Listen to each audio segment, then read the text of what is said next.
हाँ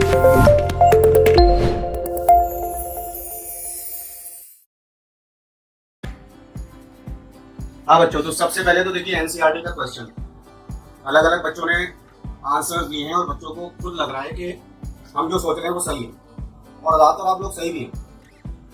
लेकिन मैं एक बार आपको दिखा दूं कि वो क्या आपसे चाह रहा है ना, what the examiner wants from you.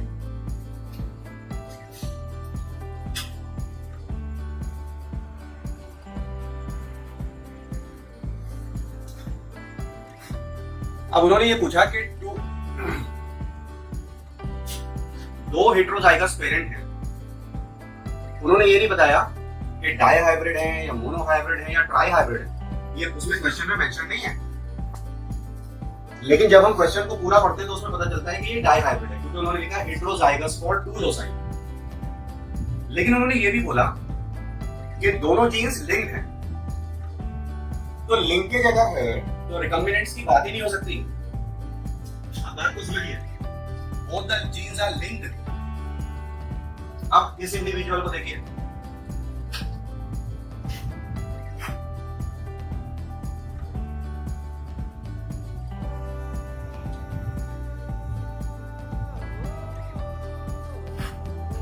इस इंडिविजुअल को देखिए,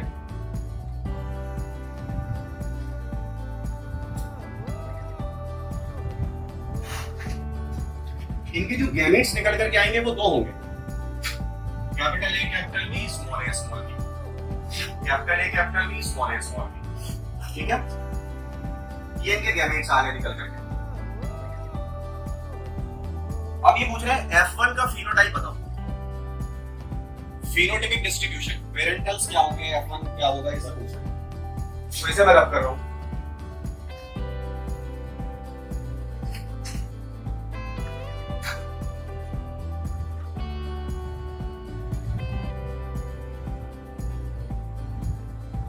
capital A capital B small B, capital A capital B small B. ठीक है,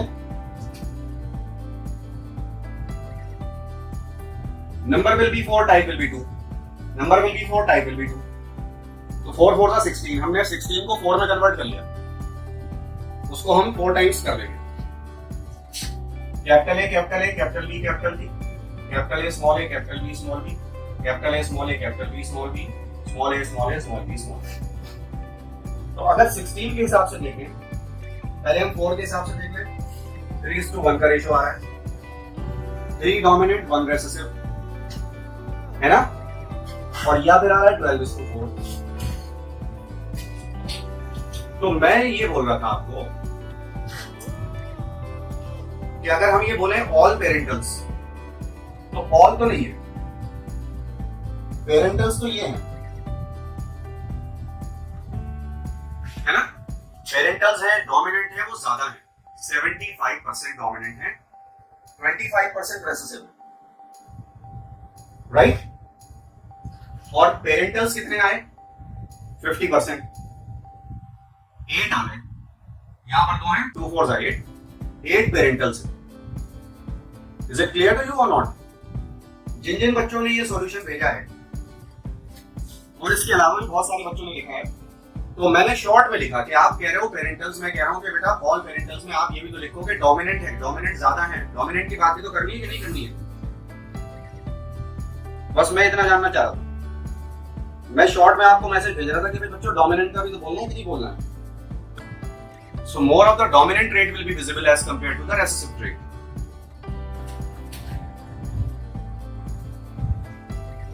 हम ये नहीं बोलेंगे ऑल पेरेंटल्स, क्योंकि पेरेंटल हम इसको नहीं कहेंगे, इसे डोमिनेंट तो बोलेंगे, पेरेंटल नहीं बोलेंगे। पेरेंटल ये है, इस जैसे तो 50%, 8 out of 16, yes or no, और 1/2 ये आ गए। और ओवरऑल ये फिनोटाइप जो डोमिनेंट है ये 75% है और रेसेसिव वाला 25%। तो जिन जिन बच्चों ने ये सॉल्यूशन भेजा है वो सही है। ऑल पेरेंटल मत बोलिए, आप ये बोलिए parental and recessive, dominant and recessive in the ratio of, don't use parental, say dominant and recessive in the ratio of 3:1, dominant and recessive in the ratio of 3:1।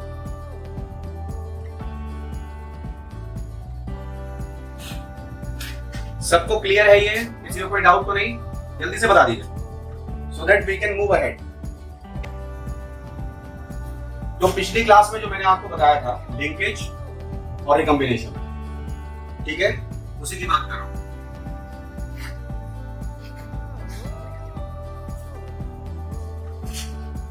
हमने बच्चों एक कंडीशन देखी,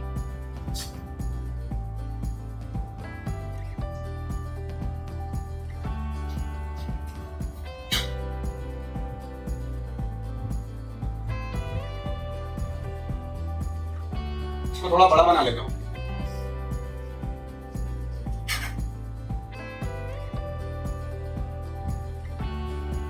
capital A capital B, capital A capital B, small A small B, small A small B, ठीक है। तो जब linkage हुई तो क्या हुआ? क्रॉसिंग ओवर नहीं हुई।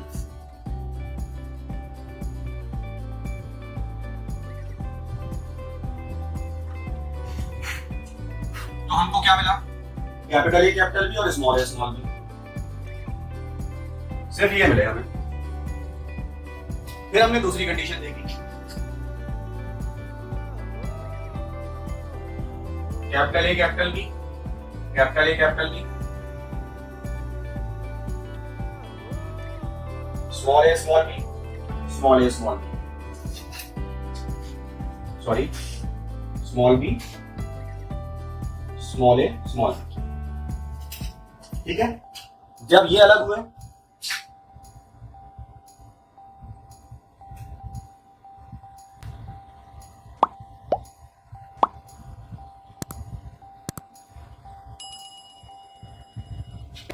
तो क्या हुआ भाई? अगर ये गया कैपिटल ए कैपिटल बी तो ये गया स्मॉल ए स्मॉल बी, फिर ये आया कैपिटल ए स्मॉल बी और ये गया स्मॉल ए कैपिटल बी, तो रिकॉम्बिनेंट्स बन जाएंगे, है ना। डिफरेंस सिर्फ एक ही है दोनों डायग्राम में, चाहे आप ए को देखें या आप बी को देखें। Actually the distance between the genes is the main cause.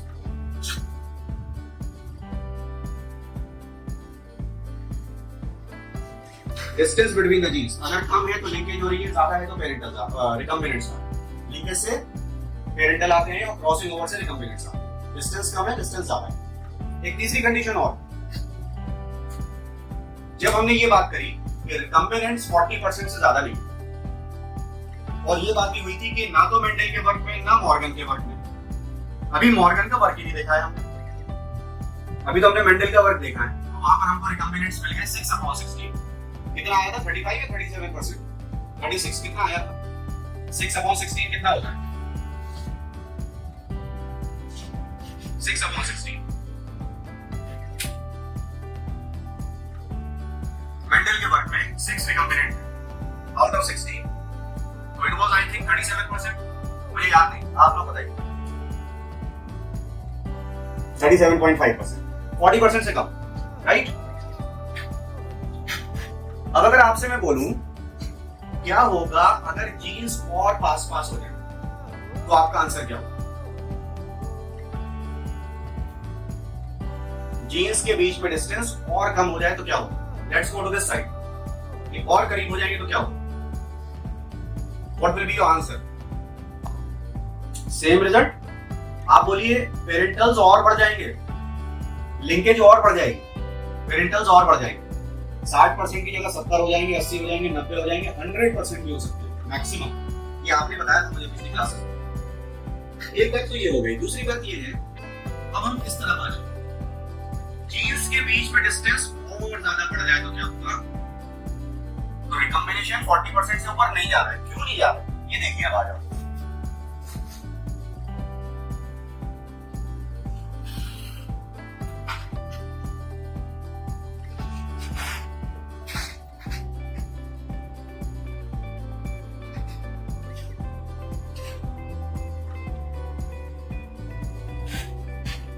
Capital A capital B, capital A capital B, अब ये और दूर हो गई। मैं जो आपको शुरू से बता रहा हूं कि रिकॉम्बिनेंट्स मैक्सिमम 40% होते हैं, उससे ज्यादा क्यों नहीं हो पाते? तो उसके दो रीजन है। एक रीजन मैंने आपको बताया था ओरली, उसको भी मैं आज यहाँ दिखाऊंगा बोर्ड पे, आपको याद आ जाएगा। लेकिन जो एक्चुअल रीजन है वो पहले आप देखें।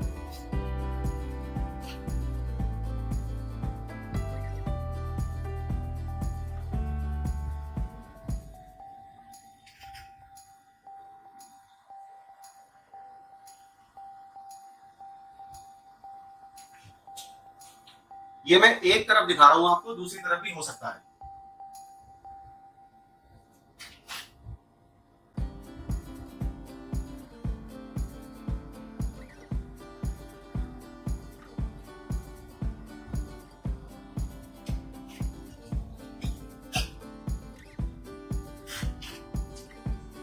ये इधर भी हो सकता था, इधर भी दिखा देता हूं, वरना फिर आप कहेंगे सर समझ नहीं आया।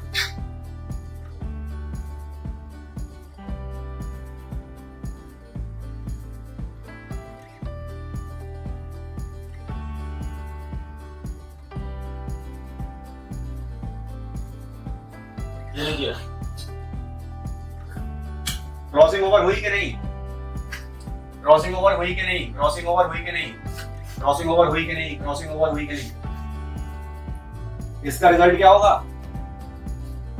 और ज्यादा डिस्टेंस बढ़ने से, और ज्यादा डिस्टेंस बढ़ने से डबल क्रॉस ओवर हो जाता है। क्या है ये? Double cross over. जीन के बीच में डिस्टेंस कम होगा, लिंकेज बढ़ेगी, पेरेंटल बढ़ेंगे, और कम होगा और लिंकेज बढ़ेगी और पेरेंटल बढ़ेंगे, और कम होगा और लिंकेज बढ़ेगी और पेरेंटल बढ़ेगी। डिस्टेंस बढ़ेगा तो रिकम्बिनेंट्स बढ़ेंगे, क्रॉसिंग ओवर बढ़ेगी, और डिस्टेंस बढ़ेगा और रिकम्बिनेंट बढ़ेंगे, और क्रॉसिंग ओवर बढ़ेगी, और ज्यादा बढ़ेगा तो क्या होगा? डबल क्रॉस ओवर हो जाएंगे। और फिर से कौन आने वाला है इसका रिजल्ट? जरा इसका स्क्रीनशॉट तो लीजिए। एक और दिखाऊंगा मैं अभी, जो ओरली मैंने बोला था, ये डबल क्रॉस ओवर है। Have you taken the screenshot? All right, very nice. तो देखिए अब क्या होने जा रहा है। ये हो गई crossing over.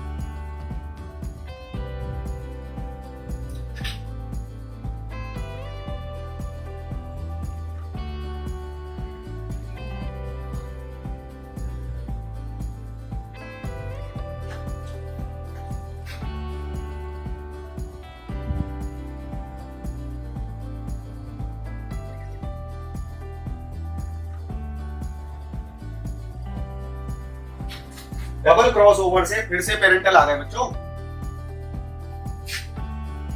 Small A small A small B small B, capital A capital A capital B capital B. इसलिए कहते हैं कि और ज्यादा डिस्टेंस बढ़ेगा तो डबल क्रॉस ओवर हो जाएगा, फिर से पेरेंटल आ जाएंगे।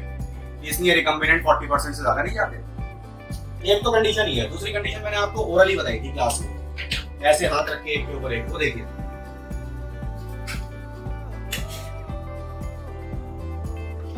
ये रहा एक क्रोमोसोम।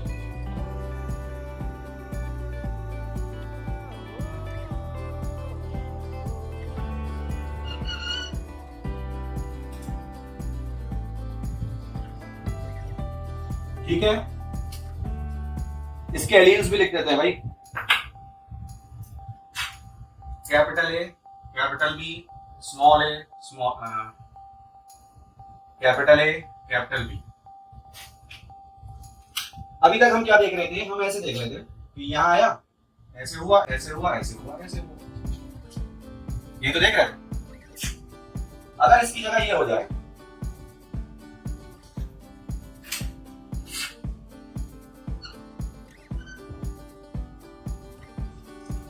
कि क्रॉसिंग ओवर चारों आर्म्स के बीच में हो जाए, चारों आर्म्स के बीच में। कैसे भाई?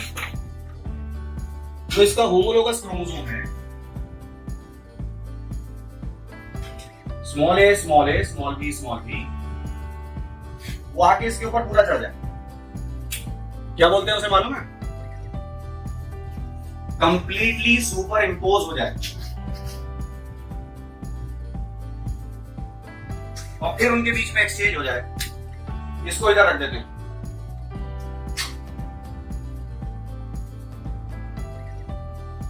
ये इस पे चढ़ गया। स्मॉल ए स्मॉल बी, तो आर्म्स तो एक्सचेंज होंगी, टुकड़े तो एक्सचेंज होंगे, लेकिन फिर जो पर्पल वाला था वो क्या बन जाएगा? अभी अलग होंगे। ये हट गया ग्रीन यहां से। अब इसमें जब अलग हुआ तो पर्पल वाला स्मॉल ए स्मॉल बी और ग्रीन वाला क्या बन गया भाई? Capital A capital B capital. Parental आ गए वापस। ये भी डबल क्रॉस ओवर है। इसको मैं आपको समझाता हूं आपकी क्लास के हिसाब से।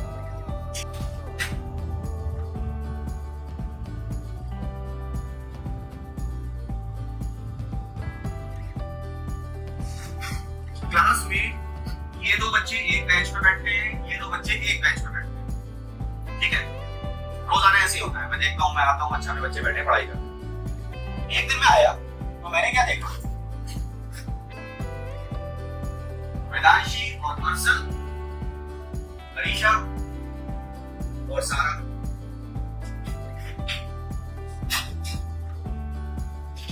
ये हो गया क्रॉस ओवर। अब मैंने कहा यार आज कुछ अलग सा लग रहा है, क्लास के अंदर डिफरेंट सा लग रहा है, रिकम्बिनेंट बन गए, नई फॉर्म्स दिख रही है ना? एक सीन चेंज हो गया। तो ये जो सीन चेंज हुआ, अरीशा, सारा, वेदांशी, अर्सल, ऐसे हो गया। अब अगर ऐसे हो जाता कि ये ऐसे और ये ऐसे, तो क्या होता भाई? तो क्या होता?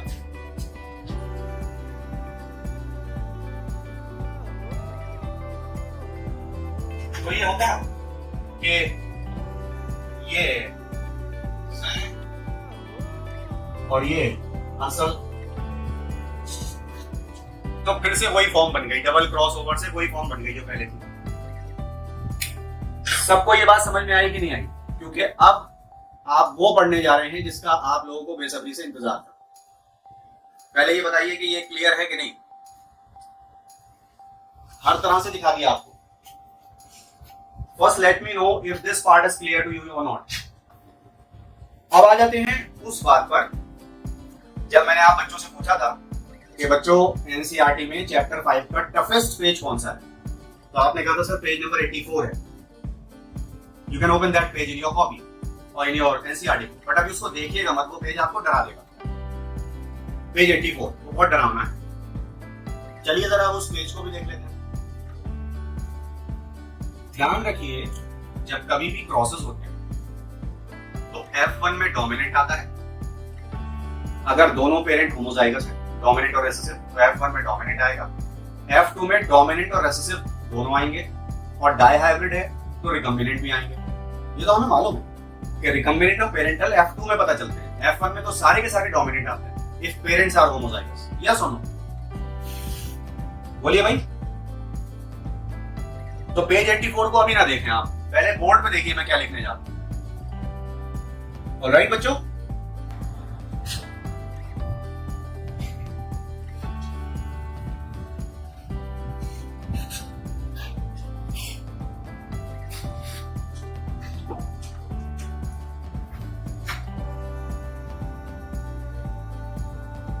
three characters in our syllabus। मैं बार बार ये बात बोल रहा हूं कि मॉर्गन ने जो सब कुछ पढ़ा ड्रोसोफिला में वो आपके सिलेबस में नहीं है। आपके सिलेबस में खाली 3 कैरेक्टर जो मॉर्गन ने ड्रोसोफिला में पढ़े। 3 characters in our syllabus studied by Morgan in Drosophila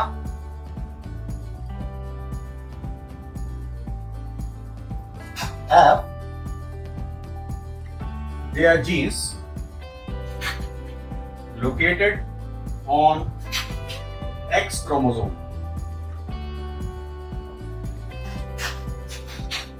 ये हो गई एक बात। अब उन तीनों कैरेक्टर्स को भी लिख दो। नंबर 1 बॉडी कलर, इसके 2 ट्रेड हैं, वाइल्ड टाइप जिसकी बॉडी का कलर है ग्रे, एंड येलो बॉडी। तो सेकंड मेथड के हिसाब से जीनोटाइप हो जाएगी small y plus small y plus, modified version of second method of genotype. Number 2, eye color.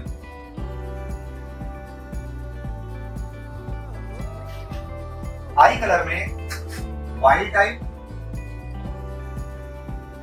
Red eyed and white eyed, small w plus, ठीक है। तीसरा, wing size,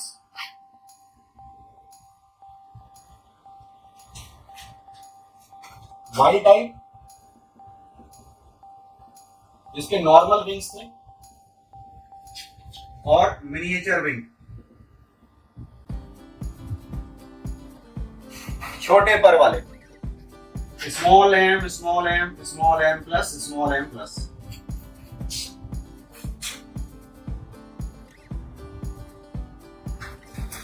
ठीक है। अब सबसे पहले हम क्या करते हैं, हम ये क्रॉस करते हैं। इस क्रॉस का नाम क्या होगा आप बताइए। इसमें F1 में कौन आएगा मालूम है? हेट्रोजाइगस, ग्रे बॉडी, रेड आई, F1 में डोमिनेंट ही तो आएगा। F2 में कौन आएगा? F2 में सब आएंगे, grey body red eye, grey body white eye, yellow body red eye, yellow body white आई, इंडिपेंडेंट असॉर्टमेंट। पेरेंटल भी आएंगे, रिकम्बिनेंट्स भी आएंगे बच्चों। तो पता ये चला कि F2 में जो पेरेंटल्स थे, कौन? पेरेंटल्स, वो आए 98.7% और रिकम्बिनेंट्स आए 100 में से माइनस कर दिया, कितना बचा? 1.3%। इसका मतलब क्या हुआ?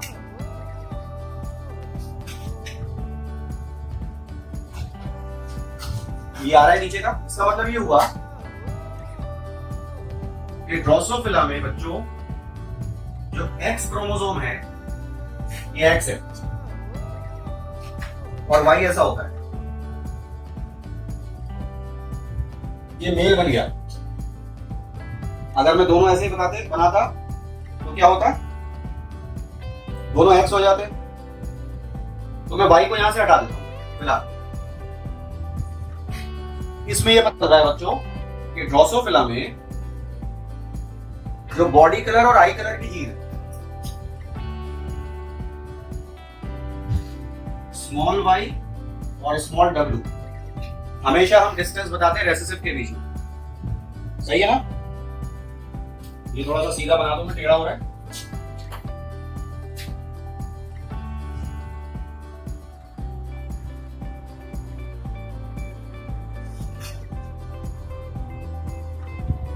अभी भी टेढ़ा है, कोई बात नहीं, लेट इट बी।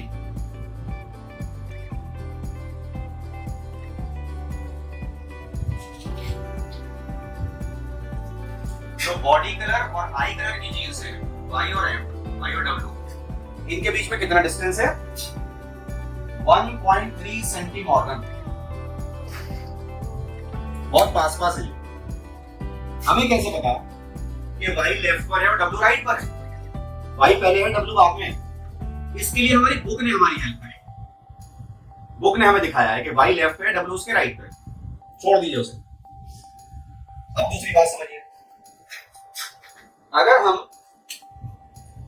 ये वाला क्रॉस करें तो इसका नाम भी डायहैबिट क्रॉस होगा या नहीं? है ना? F1 में कौन आएगा? Dominant, red eye, normal wing, और F2 में सब आएंगे। अगर रिकॉम्बिनेशन हो रहा है, इंडिपेंडेंट असॉर्टमेंट हो रहा है, तो red eye normal wing, red eye miniature wing, white eye normal wing, white eye miniature wing, सब आएंगे। तो F2 में क्या पता चला बच्चों?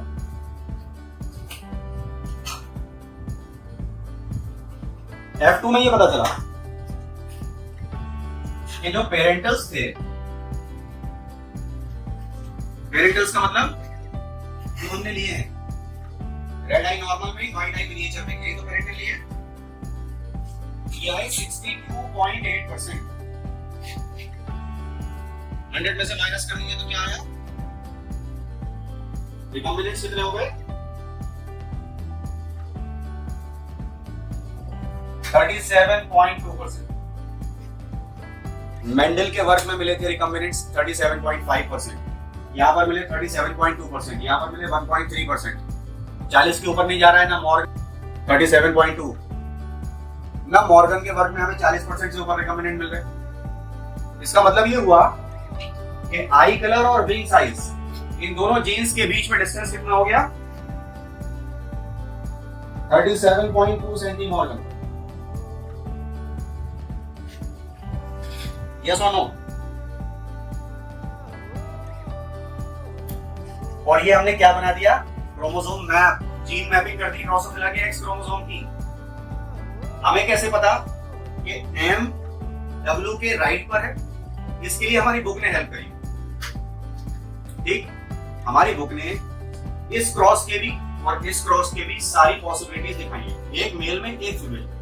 F1 में तो डोमिनेंट है मेल फीमेल दोनों, F2 में सब दिखाएं, इसके भी सब दिखाएं। क्या दिखाया है? 8 इंडिविजुअल दिखाएं, 4 male 4 female. Grey body red eye, grey body white eye, yellow body red eye, yellow body white eye. 4 हो गए, 4 मेल 4 फीमेल। ऐसे इसमें भी 4 मेल 4 फीमेल दिखाएं, तो 8 इंडिविजुअल F2 में बनाए। Now you can see page number 84, cross A and cross B।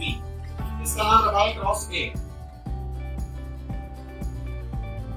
इसका नाम रखा है cross B।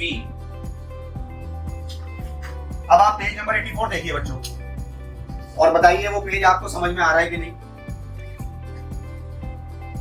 Which is considered to be the toughest page of NCERT or of this chapter by students, which is the easiest page.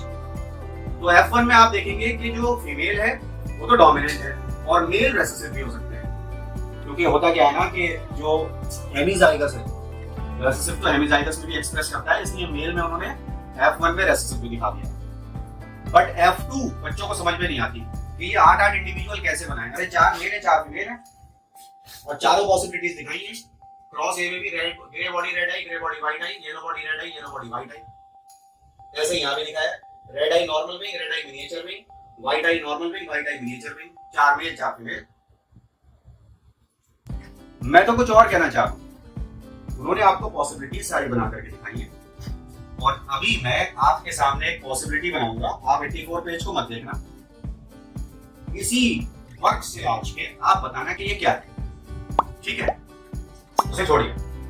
सबसे पहले तो ये देखिए, उन्होंने ये दिखा दिया हमें क्रॉस ए में कि एक्स क्रोमोसोम पर वाई लेफ्ट पर है, डब्ल्यू उसके राइट पर है और दोनों पास पास है, डिस्टेंस कम है। क्रॉस बी में उन्होंने डब्ल्यू के राइट पर एम को दिखाया और बहुत दूर दूर। हमने तीनों को एक साथ रख लिया, पूरा क्रोमोसोम मैप बना लिया, ठीक है? अब मैं एक और बात कह रहा हूं आपसे, अगर मैं बॉडी कलर और विंग साइज का क्रॉस करूं,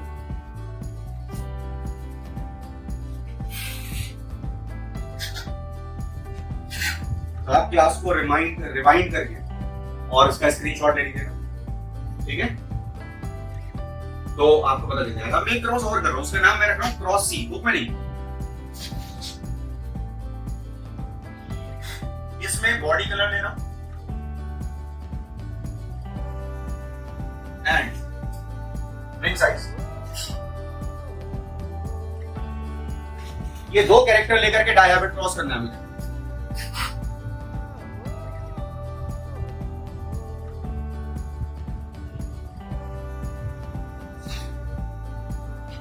आप मुझे बताइए कि F2 में पेरेंटल कितने होंगे और रिकम्बिनेंट कितने होंगे? P for parental, R for recombinant. कितना आसान सवाल पूछा। देखिए इधर, मुरादाबाद से गजरौला, मुरादाबाद से गजरौला 57 किलोमीटर, गजरौला से दिल्ली 100 किलोमीटर। तो मुरादाबाद से दिल्ली कितना? 157 किलोमीटर। y और w 1.3, w और m 37.2, तो y और m कितना हो गया भाई? 37.2 प्लस 1.3 कितना हो गया? 38.5%। अब भी 40 नहीं पहुंचा, देख रहे हैं कि नहीं? अब भी 40 से कम है। तो क्यों हम अपने मासूम बच्चों को 12th के हायर स्टडीज में क्यों ले जाते हैं? अभी से बीएससी एमएससी की बातें क्यों करते हैं उनसे हम? 100 में से माइनस कर दीजिए इसको, you will get parentals 61.5%।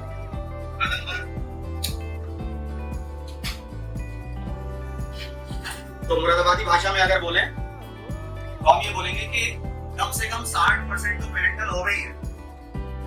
As you can see here, these are 61.5% and 38.5% are become parents. All right?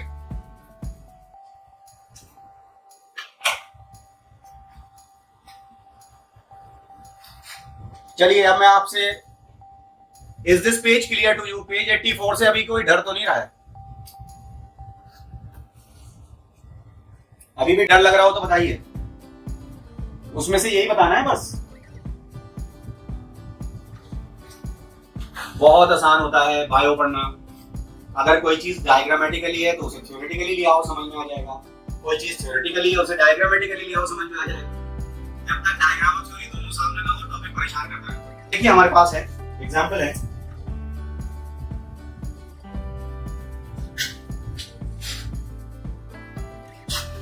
हमको कई बार ऐसा लगता है कि हमें चीजें आ गई, लेकिन जब हम प्रैक्टिस नहीं करते तो वो हमसे छूट जाती है। जैसे कि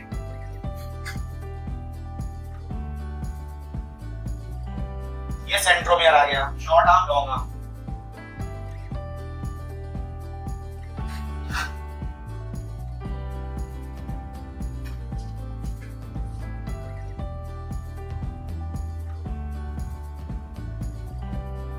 अब हमसे अगर कोई पूछे कि ये क्या है,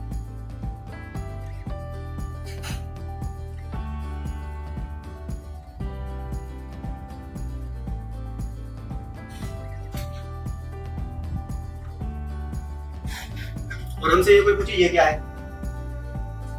छोड़ दिए किताब को, छोड़ दिए, बंद करिए किताब, दिमाग का इस्तेमाल करिए, दिमाग का। हमसे ये पूछा जा रहा है ये क्या है, तो हम बोलेंगे मेल है कि फीमेल है?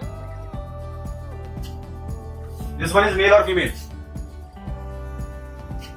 फीमेल है, ये मेल है, मेल मेल रहेगा, फीमेल फीमेल रहेगी, ठीक है। ये क्या है भाई? वाई प्लस और वाई, डब्ल्यू प्लस और डब्ल्यू।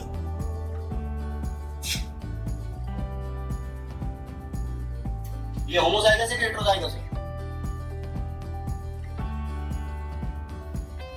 होमोजाइगस है, हेटेरोजाइगस है?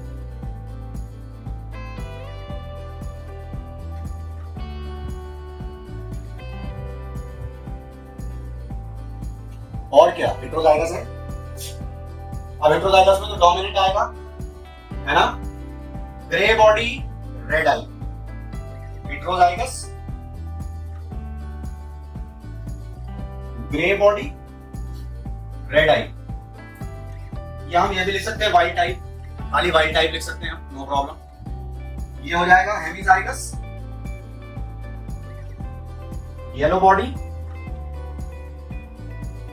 वाइट आइड, आया ना?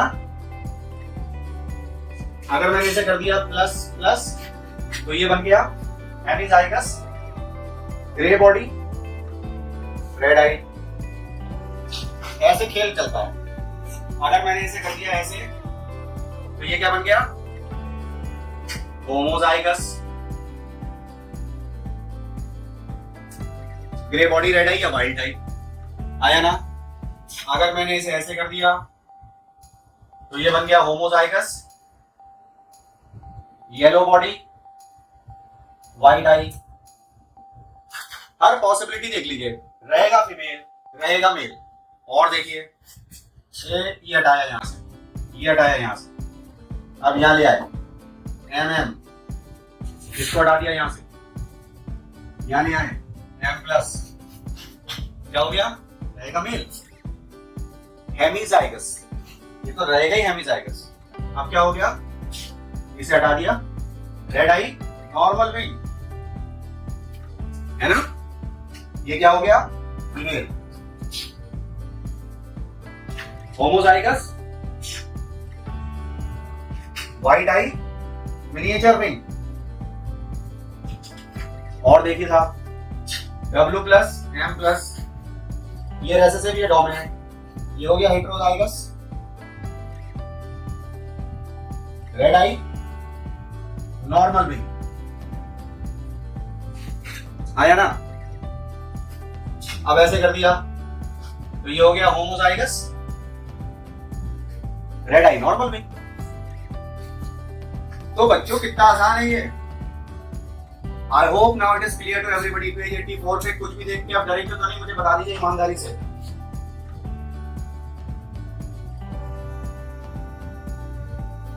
नेक्स्ट क्लास में बिल्कुल नया टॉपिक शुरू करेंगे, article 5.4।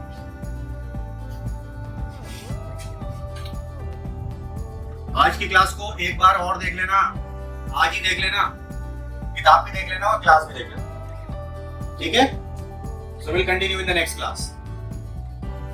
Thank you so much बच्चों।